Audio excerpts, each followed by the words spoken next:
All right, so welcome to our deep dive where we're going to crack open this Apple Q1 2025 earnings call transcript. Yeah. We're not just looking at the numbers here. We're really going to unearth those deep insights into Apple's performance. What are their products doing? How are they thinking about the future? Right. It's really fascinating because we're getting this like direct line to Apple's strategic thinking, Yeah. right? From Tim Cook and CFO Kevin Perk. Yeah. And their words, offer clues Hmm. about how they're navigating this ever-changing tech landscape. For sure. Right. Okay, so let's jump right into it. The headline number here is quite impressive. Apple brought in a whopping $124.3 billion in revenue for Q1 2025. Wow. That is a new record for them, but there's always more to the story Yeah. than just the top line figure, right? That's right. And this success, isn't just from iPhone sales. I mean, it's Apple's diversified portfolio. That's playing a crucial role here. Yeah. But there's one development in China that we need to address, and that is the 11% year-over-year decline in revenue. So China's a massive market for Apple, so that decline definitely stands out to me. Right. The transcript does tell us that over half of this was due to what they call intentional channel inventory reduction. Right. Can you unpack that a bit? Sure. So essentially what Apple did was they deliberately adjusted the amount of product that's available Okay. in the Chinese market. And it's a strategy that can help control pricing and, potentially even create a sense of scarcity. Right. But it does come with some risks, especially in a, fiercely competitive market like China. So are there other factors beyond inventory adjustments that are contributing to this decline? Absolutely. I mean, China's smartphone market is incredibly dynamic. Yeah. With very strong local players. And then plus there's the whole wild card that the National Fiscal Stimulus Program announced back in January 2025. Right. And this could potentially boost sales for Apple's competitors, Yeah. which, adds even more pressure. So it sounds like Apple's making strategic moves amidst a very complex global landscape. Right. So what does this all mean for like someone who loves their Apple products out there? Well, I think it highlights how shifts in global markets, Yeah. particularly one as significant as China, Mm-hmm. can impact the availability and price of those devices you rely on. Okay. Makes you think twice about that upgrade, right? Sure. Now, something that really caught my eye was Tim Cook's emphasis on Apple Intelligence. Yeah. He actually mentioned that iPhone 16 sales were stronger in markets where this new AI feature was available. And this is a big signal that Apple is betting big on AI Yeah. to differentiate itself. Yeah. And it seems to be paying off. Users are really embracing features like the AI-powered writing tools Yeah. and even a more intuitive Siri. Those features sound amazing, but there are a lot of companies out there right now making AI a core part of their products. Sure. What is it about Apple's approach that's so unique? Well, I think their rollout strategy is particularly clever. Yeah. So, they started with U.S. English back in October, expanded to more countries and more features in December, and they're set to launch in 8 new languages this April. Oh, wow. And this phased approach allows them to gather real-world feedback, fine-tune the user experience, and ensure a smoother global adoption. So they're not just throwing AI out there, they're very carefully integrating it Yeah. into people's lives. Exactly. Does this approach give them an edge, do you think? Well, it certainly positions them very well. Yeah. This measured rollout and emphasis on user experience, it aligns with Apple's brand Yeah. and their history of successful product launches. Right. It's too early to say it's a guaranteed win, but it's a strong indicator that Apple is playing the long game with AI. That makes sense. Now, while iPhones tend to grab the headlines, Macs and iPads also had a phenomenal quarter. They did. So Mac revenue actually soared by 16%. Wow. Fueled by their new M4-powered products, especially the MacBook Air, it seems. Consumers are really responding to that combination of performance and power efficiency. Yeah. And iPads weren't far behind, enjoying a 15% revenue increase thanks to the new iPad mini and the latest iPad Air. But here's a statistic that jumped out at me.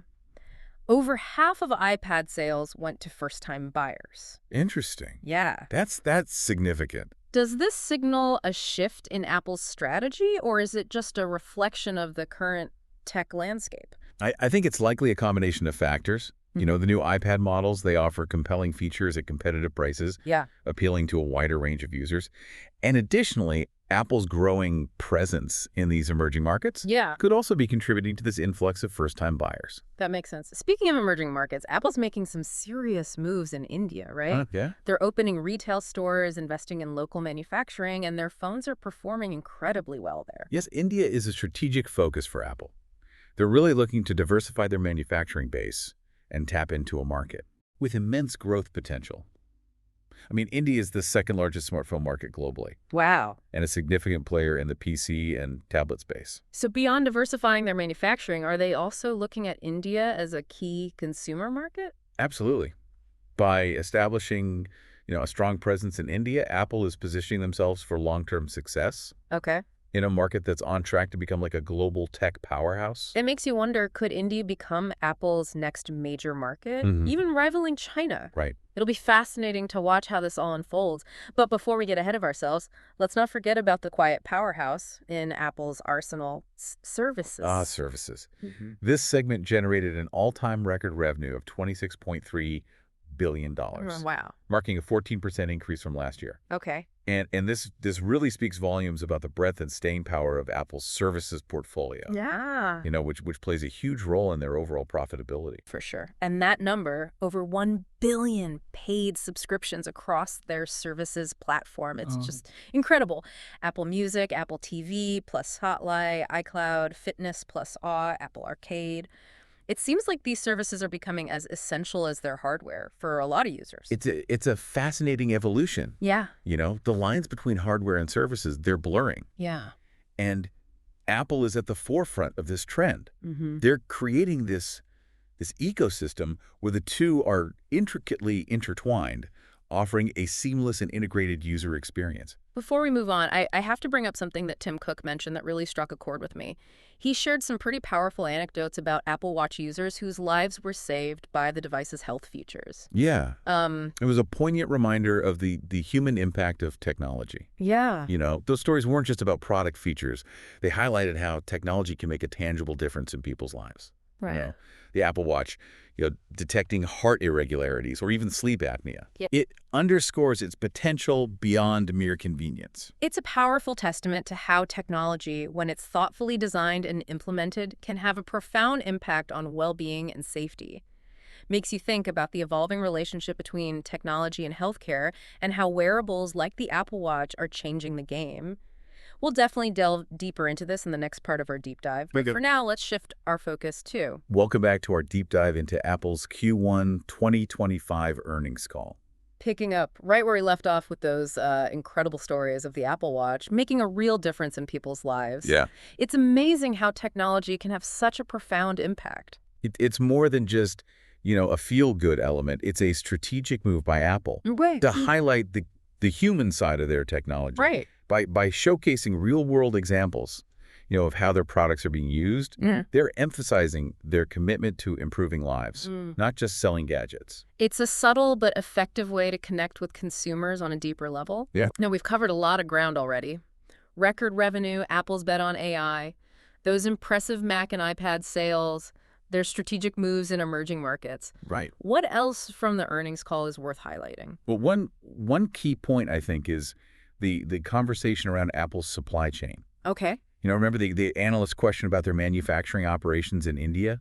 Yes. It seems like they're deliberately diversifying their manufacturing base. Right. Which could have major implications for their growth and resilience in the future. Exactly. So by expanding production beyond China, Yeah.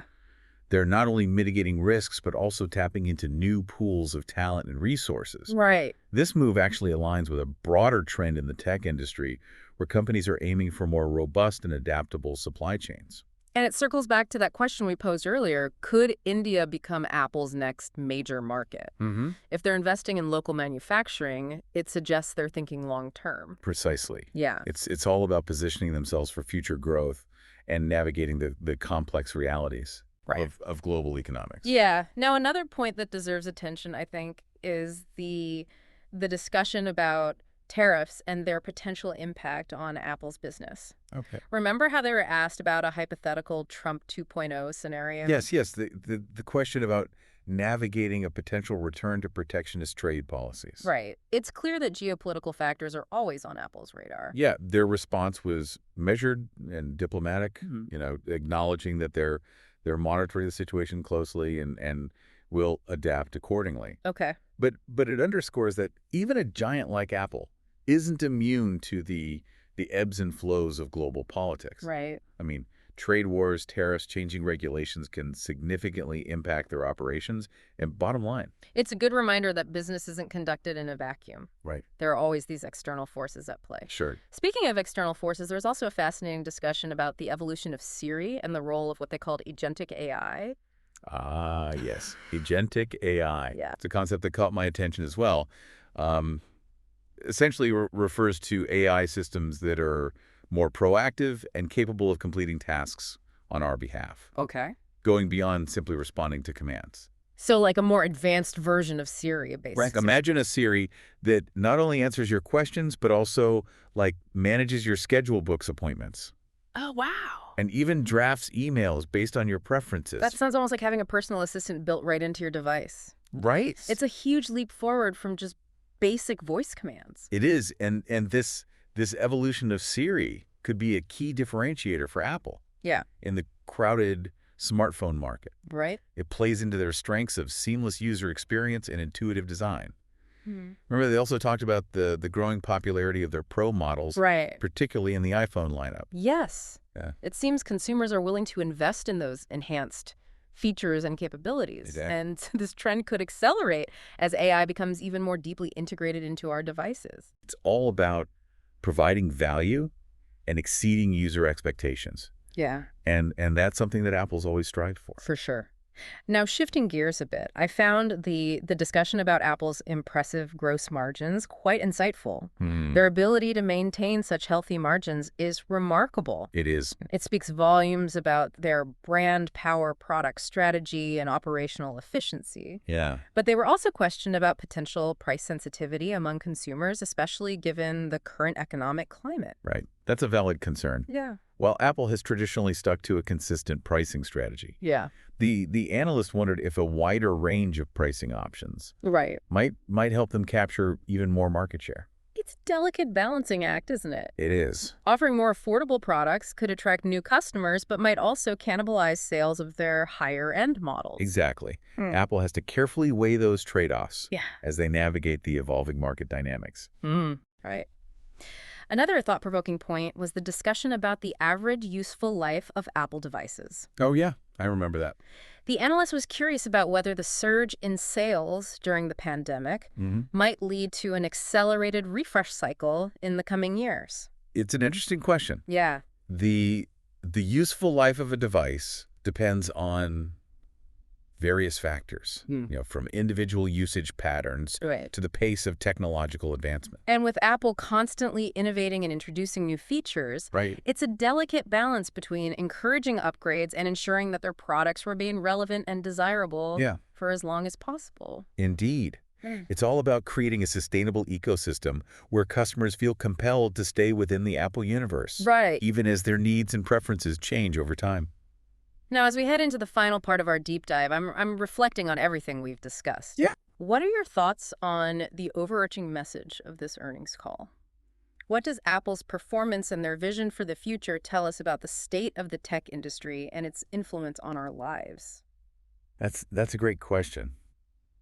I think it's clear we're at a pivotal moment where AI, global economic shifts, and the increasing integration of technology Yeah. are reshaping the landscape. And Apple, with its relentless focus on innovation, user experience, and a deep understanding of its customers, Right. seems to be in a good position to navigate these changes. They do. But it's not just about Apple, is it? No. It's about technology as a whole and how it's evolving to meet our needs, empower us, and connect us in new ways. That's a powerful insight. Yeah. And it leads us perfectly into the final part of our deep dive, where we'll explore the broader implications of these trends and what they mean for you, the listener. And we are back for the final part of our deep dive into Apple's Q1 2025 earnings call. We've covered a lot of ground, dissecting their performance, exploring their strategies, and even pondering the philosophical implications of their products. Now it's time to synthesize it all and extract those big picture takeaways. Yeah, it's been quite a journey, It has. hasn't it? From record-breaking revenue to the rise of Apple Intelligence, we've uncovered a wealth of insights. For sure. If we take a step back and consider the overarching narrative Yeah. of this earnings call, I see a company that's both ambitious and adaptable, Okay. innovative yet grounded. Yeah. They're celebrating this remarkable success while acknowledging the challenges ahead, Right. striking a balance between confidence and caution. It's like they're playing this high-stakes game of chess, Yeah, right? Anticipating future moves and positioning themselves for long-term dominance. They're not just reacting to the market, they're actively shaping it. And we see this in their approach to AI, where they're not just chasing the latest trends, but carefully integrating AI into their products yeah. in a way that enhances user experience and reinforces their brand identity. Yeah, their phased rollout of Apple Intelligence is a prime example Right. of this strategic approach. Yeah. Rather than rushing to market, they've opted for a more measured rollout, gathering feedback and refining the experience along the way. Yeah. This not only mitigates risks, but also allows them to tailor the AI to different languages and cultures, Right. potentially giving them a significant edge over competitors who are taking a more scattershot approach. It's a reminder that Apple isn't just a tech company, it's a cultural force. It is. They understand that technology is more than just about features and specs. It's about how it fits into people's lives and shakes their experiences. And we saw this in their emphasis on the human impact of technology, particularly with those compelling stories of the Apple Watch saving lives. Those anecdotes weren't just marketing fluff. They were a powerful testament to the potential of technology to make a tangible difference in the world. Absolutely. Those stories resonated deeply because they tapped into something fundamental, Yeah. the desire for technology that not only enhances our lives, but also protects and empowers us. Apple is tapping into this sentiment by positioning itself as a company that cares about its users and is committed to creating products that serve humanity, not the other way around. It's a powerful message that seems to be resonating with consumers. People are drawn to Apple products, not just for their functionality, but for the overall experience. They provide the sense of simplicity, elegance, and seamless integration. It's about more than just owning a device. It's about buying into a lifestyle, a Yeah. philosophy, a way of being. And that's what sets Apple apart from many of its competitors. They're not just selling products. They're cultivating a brand that represents innovation quality and a commitment to human-centered design. Right. This is evident in everything from their hardware and software to the retail stores and customer service. Yeah. They've created an ecosystem where every touch point reinforces their core values and strengthens their connection with their users. So as we wrap up this deep dive, what's the key takeaway for our listeners? What insights from this earnings call should they carry with them as they navigate their own relationship with technology? I think the biggest takeaway is that, we're living in a time of unprecedented technological change. Yeah. And companies like Apple are the forefront of this transformation. Yeah. But it's not just about the technology itself, it's about the values and intentions behind it. As consumers, we have the power to demand that technology serves our needs, enhances our lives, and contributes to a better future. We should be asking ourselves, how is technology shaping our lives? What role do we want it to play in the years to come? And most importantly, how can we ensure that it reflects our values and aspirations? Those are powerful questions, and they underscore the importance of engaging in thoughtful conversations about the role of technology in our lives. As we've seen in this deep dive, Apple is not just a company, it's a reflection of our evolving relationship with technology. By understanding Apple's strategies, successes, and challenges, we gain a deeper understanding of the forces that are shaping our world and the choices we face as individuals and as a society. It's been a pleasure exploring these insights with you. I hope this deep dive has sparked some curiosity and provided some food for thought as you continue to navigate the ever-changing landscape of technology. And thank you for joining us on this deep dive. We'll be back soon with another insightful exploration of the tech world. Until then, stay curious, keep questioning, and keep exploring.